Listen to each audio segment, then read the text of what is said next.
Olá, pessoal! Hoje nós vamos iniciar o segundo módulo. De qualquer forma, tem alguns conceitos também do primeiro módulo, mas hoje nós vamos ver o que é modelo de dados, tá ok? Então, para a gente entender o que é modelo de dados, primeiro a gente precisa entender o que são dados, né?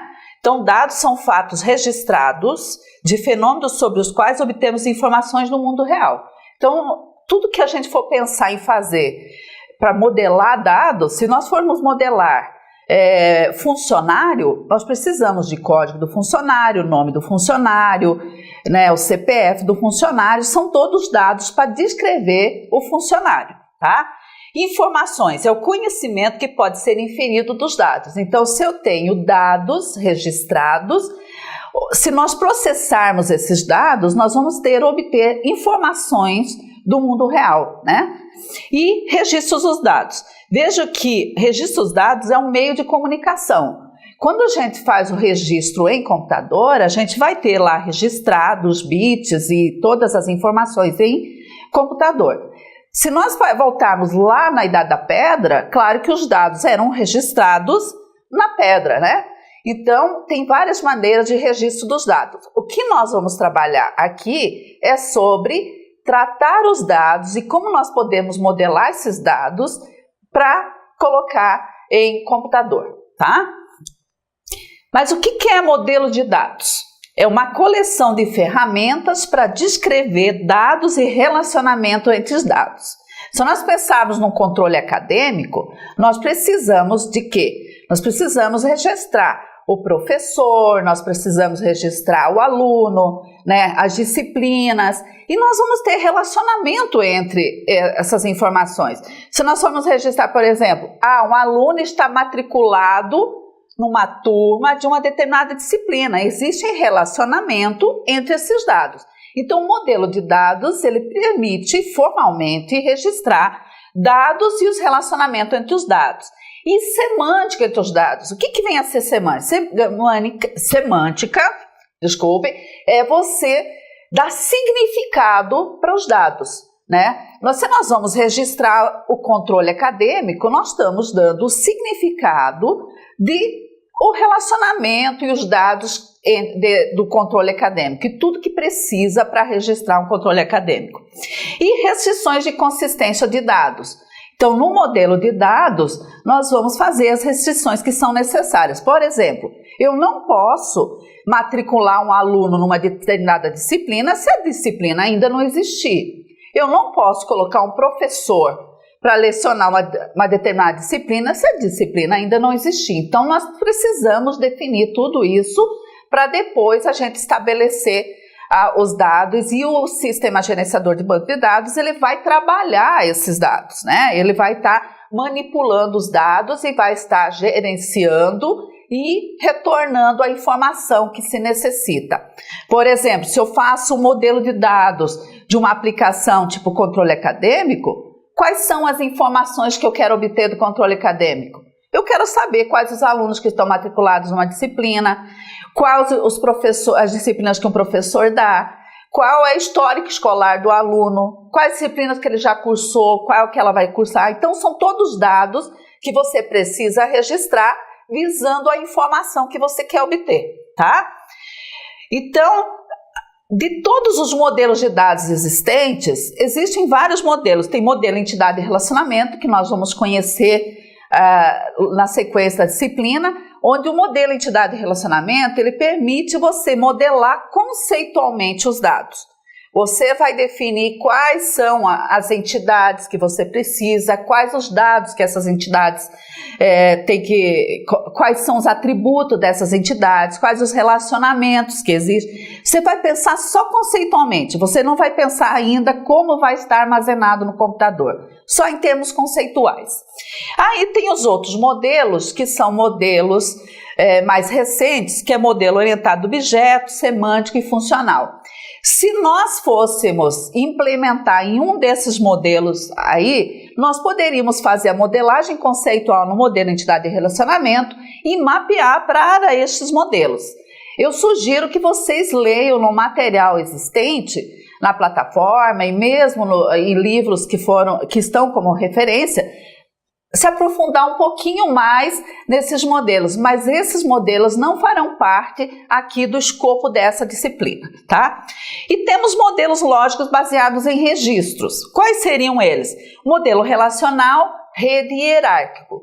Hoje nós vamos trabalhar na disciplina o modelo relacional. Então a gente vai trabalhar com o modelo entidade e relacionamento, que é lógico, né, baseado em objetos, que faz a modelagem conceitual, e vamos mapear depois para o modelo relacional.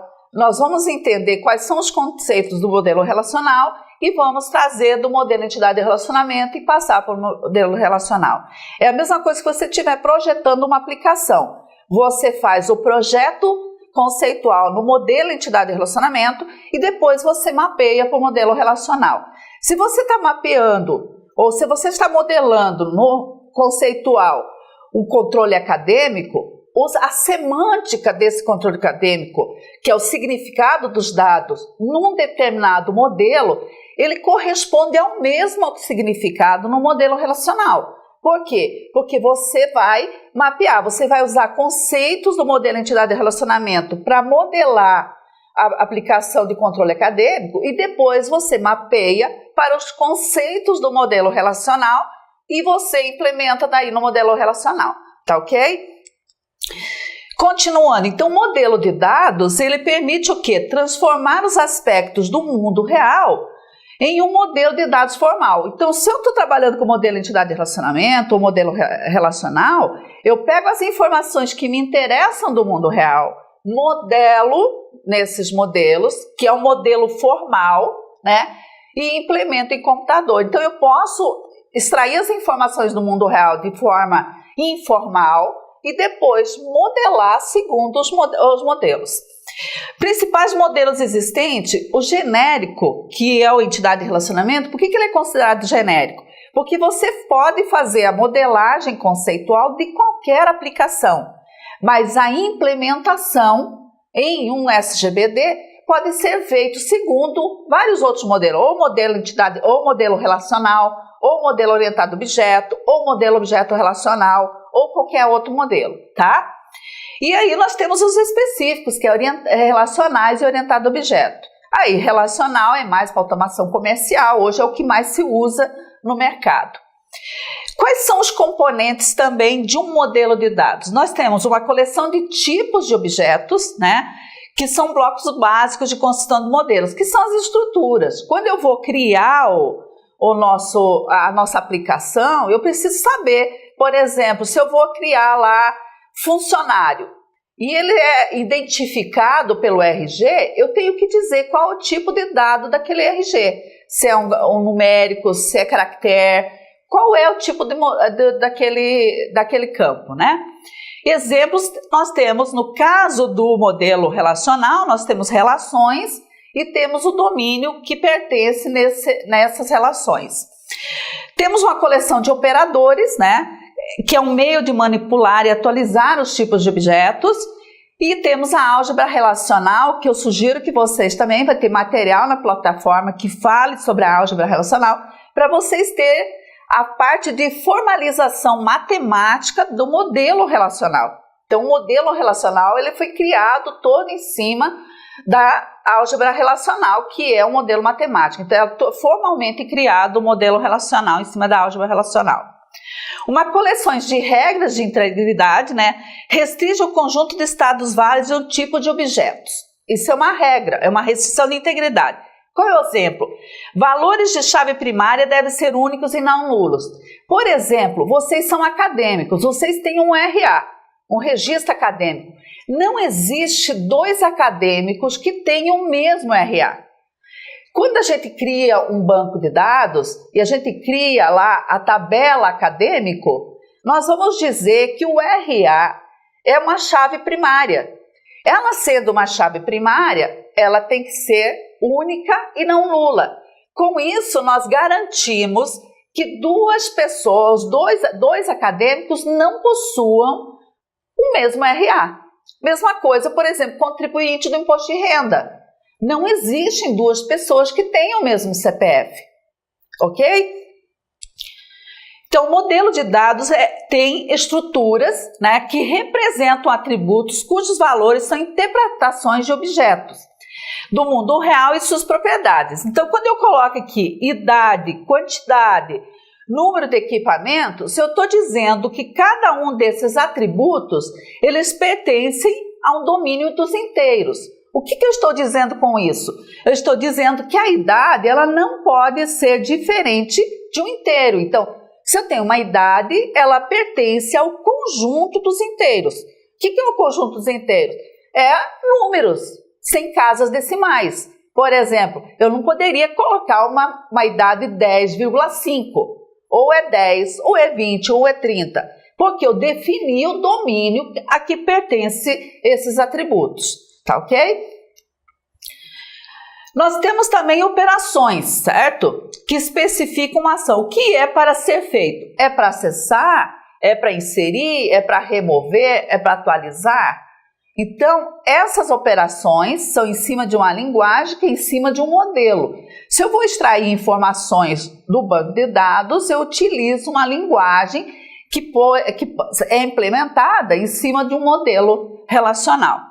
Então, transforma estados do banco de dados em um outro estado. Então, preservando as propriedades do esquema de banco de dados e do modelo de dados.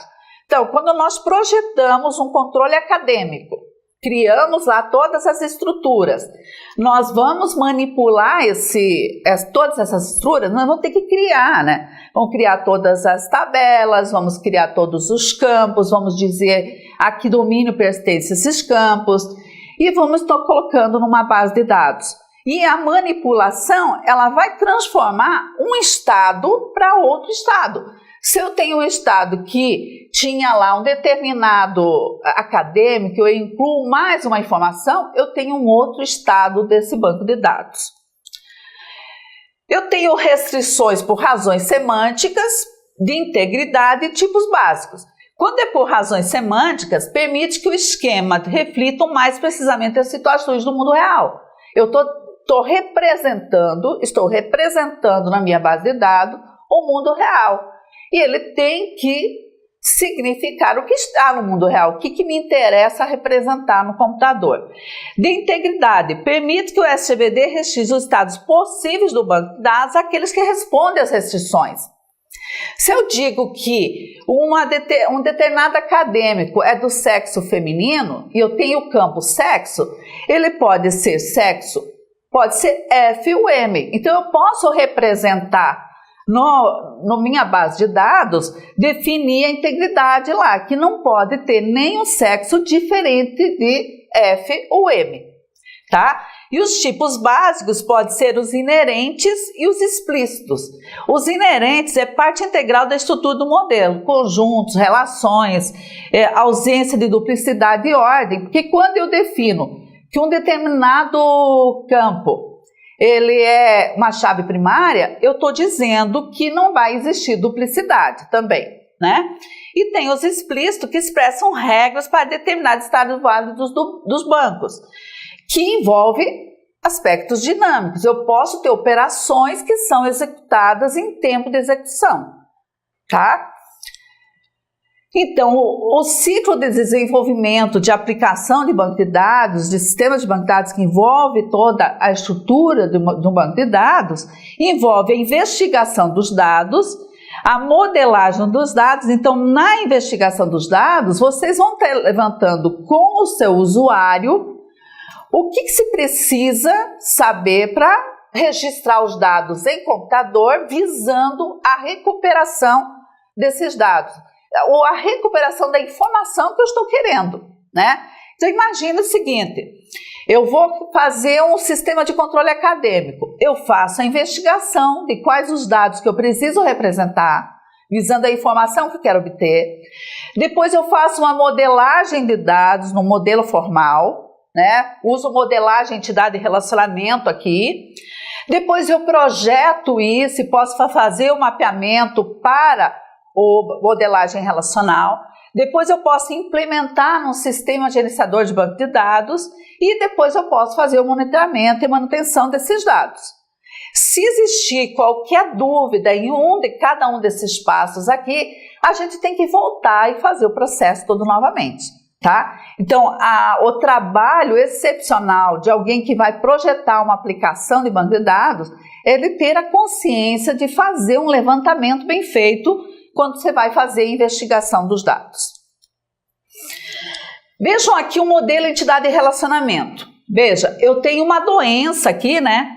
E eu tenho que essa doença, ela pode estar em várias publicações. Imagina que é um controle de informações sobre doenças que são envolvidas com plantas na área da agricultura, tá? Então eu tenho doença, eu tenho aqui depois, nós vamos estar vendo com calma os conceitos do modelo entidade e relacionamento, mas aqui é para vocês entenderem que vocês estão pegando conceitualmente quais são os dados que vocês querem trabalhar. Então eu tenho doença, poderá estar em várias publicações, mas uma publicação pode ter várias doenças que são tratadas, né? Uma doença é de uma unidade da federação, ela pode ocorrer no Paraná, no Santa Catarina, no Rio Grande do Sul, e essa unidade da federação, ela pertence a um país, tá? Além do que, eu tenho doença que tem hospedeiro natural, que pode ter vários hospedeiros naturais, e um hospedeiro natural pode estar em várias doenças, tá? E a publicação, ela pode ter vários autores, mas um autor, ele pode participar de várias publicações. Então, ali vai permitir, depois eu tenho que colocar, mas como que eu vou descrever o autor? Eu vou descrever, eu preciso do código dele, eu preciso do nome, do endereço, né? Uma publicação, ela pode ser um livro ou pode ser um artigo. O que eu preciso colocar para cada um para representar? Então, isso é só para dar uma ideia para vocês do que é modelagem entidade e relacionamento. Aqui eu tenho um esquema entidade e relacionamento. Depois que eu criei o modelo entidade e relacionamento, eu posso mapear por relacional. Então, veja aqui eu tenho uma doença que tem um determinado código e ela tem uma descrição. É a forma que eu vou representar no modelo entidade e relacionamento. Agente causal, eu tenho um código, esse agente, eu tenho um nome, entendem? Então, vejam, todas as informações que eu tinha aqui, eu vou mapear para as informações que eu tenho aqui no modelo relacional. Isso nós vamos ver com calma. Vamos ter uma aula só para modelagem entidade e relacionamento e vamos ter uma aula só para modelagem relacional. E depois nós vamos ter todas as regras de mapeamento do ER para o relacional. Tá, mas para manipular os dados, depois que eles são criados através de um SGBD, existe uma linguagem de consulta, tá? Linguagem de definição de dados. O que a linguagem de definição de dados faz? Ela especifica a especificação da anotação para definição do esquema de banco de dados. Se eu criei aqui,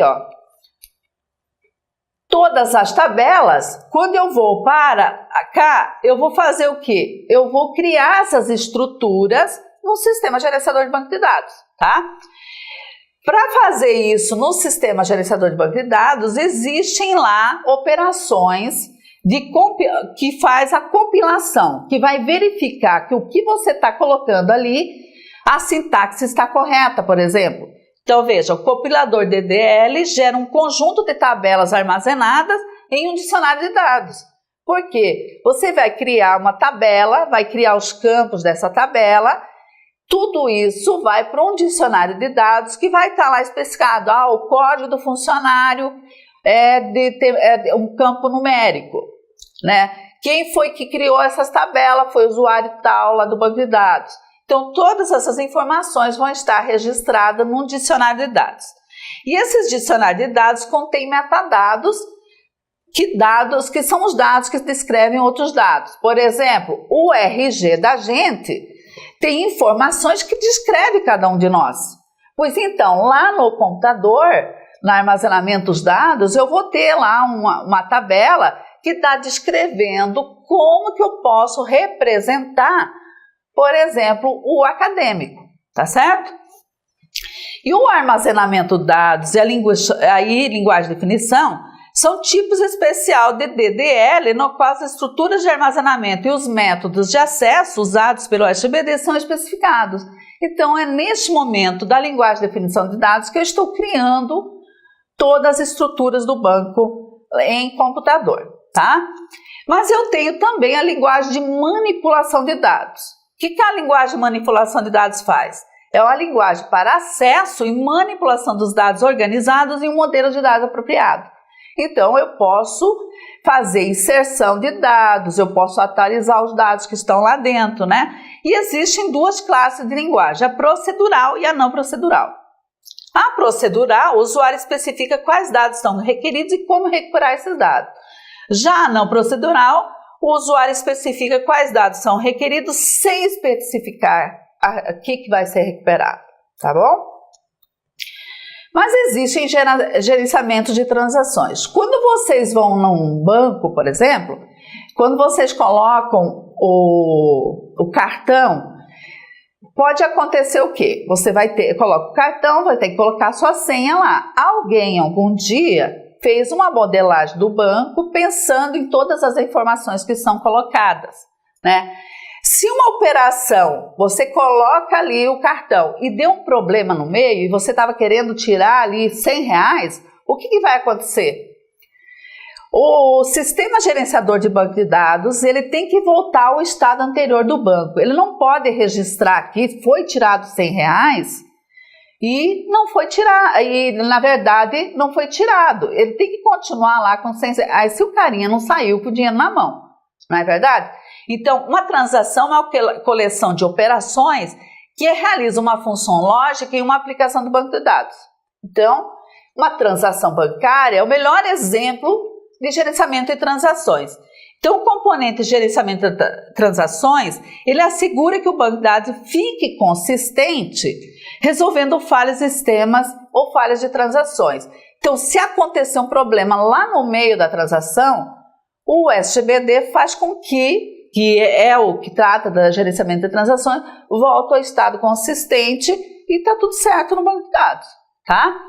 Então, e também existe o gerenciamento e controle de concorrência, que controla a interação entre relações concorrentes para assegurar a consistência dos dados. Por exemplo, eu tenho uma conta bancária e ela é em conjunto com outra pessoa, tá?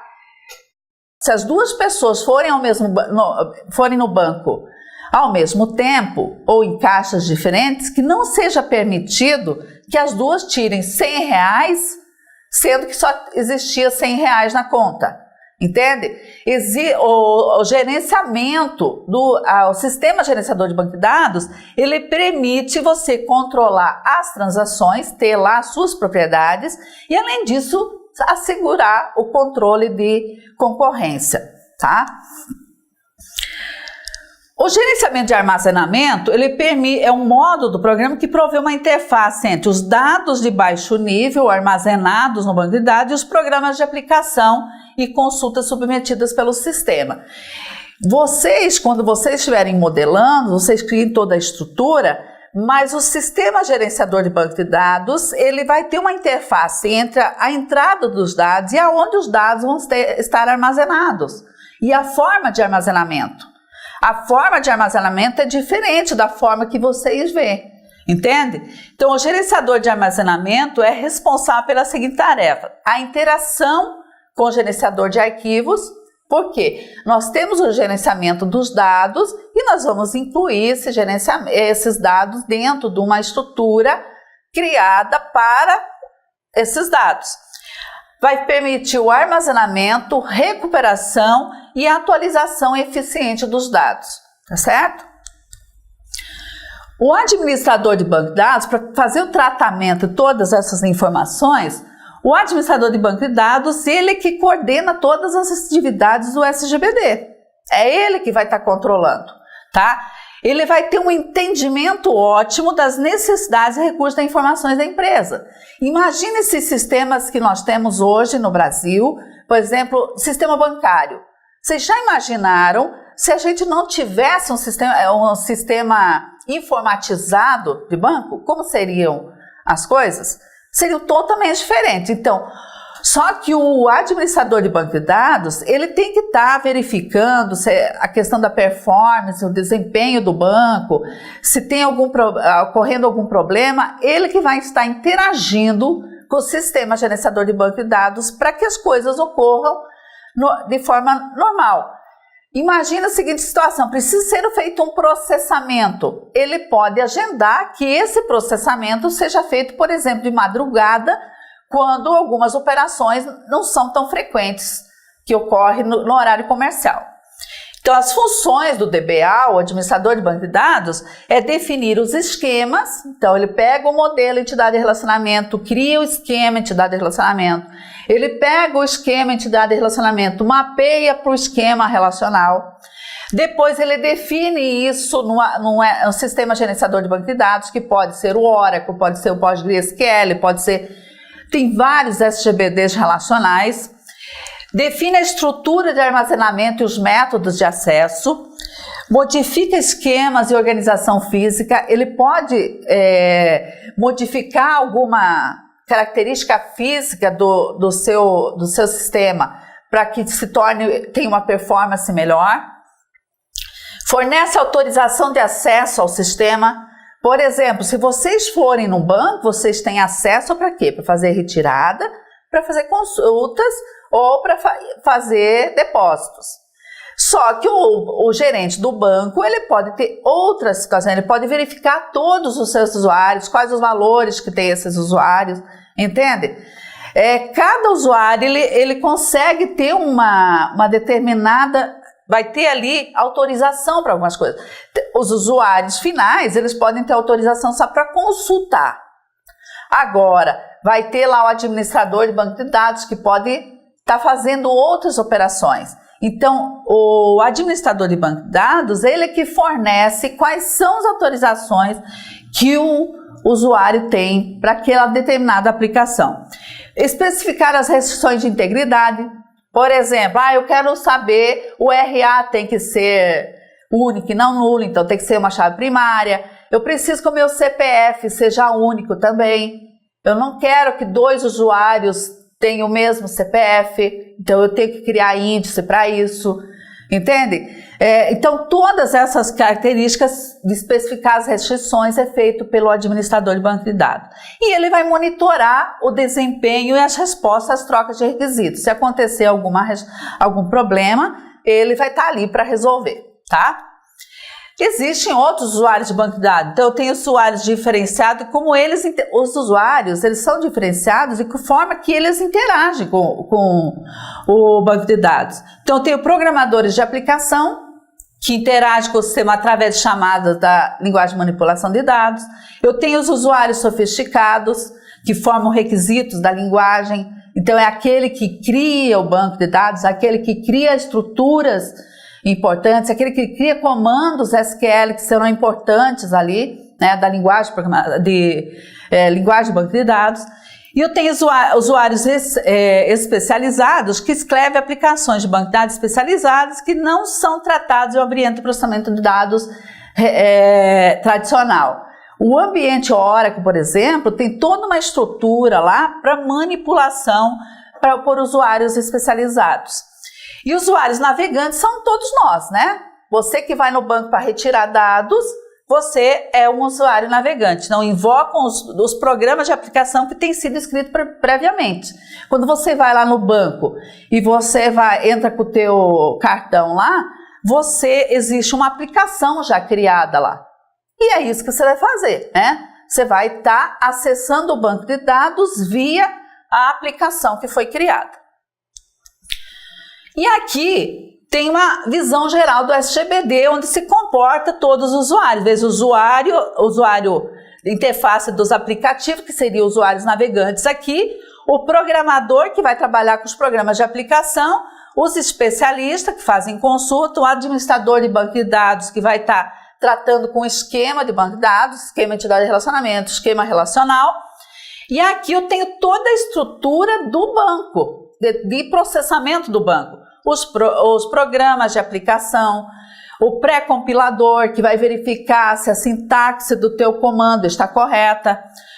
Tem outro compilador, então tem o pré-compilador, tem o compilador, tem o interpretador e os componentes de execução da consulta. E a estrutura aqui de baixo, aqui já vem a parte de armazenamento propriamente dita, né? É ali que eu vou armazenar dicionário de dados, arquivos de dados, os índices. Por exemplo, eu posso criar índice para CPF, né? Eu quero, o meu CPF ele não é uma chave primária, nós vamos ver exemplos depois, ele não é uma chave primária, porque eu tenho o RA como chave primária, mas o meu CPF pode ser um índice. Eu crio o índice e digo que não pode existir duas pessoas com o mesmo CPF.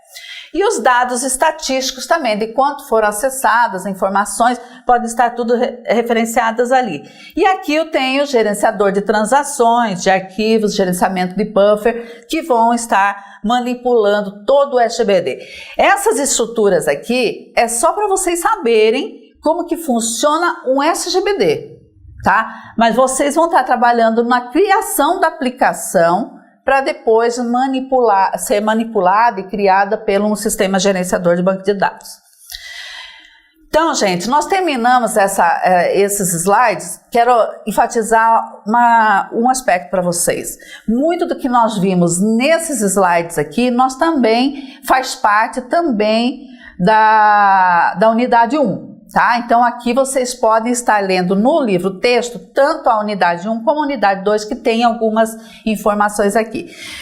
Eu gostaria muito que vocês continuem estudando bastante e depois, qualquer dúvida que vocês tiverem, me mandem, podem me mandar e-mail, WhatsApp e também via plataforma. Vou tentar responder tão logo vocês me encaminhem qualquer dúvida que vocês tiverem, ok? Muito obrigada.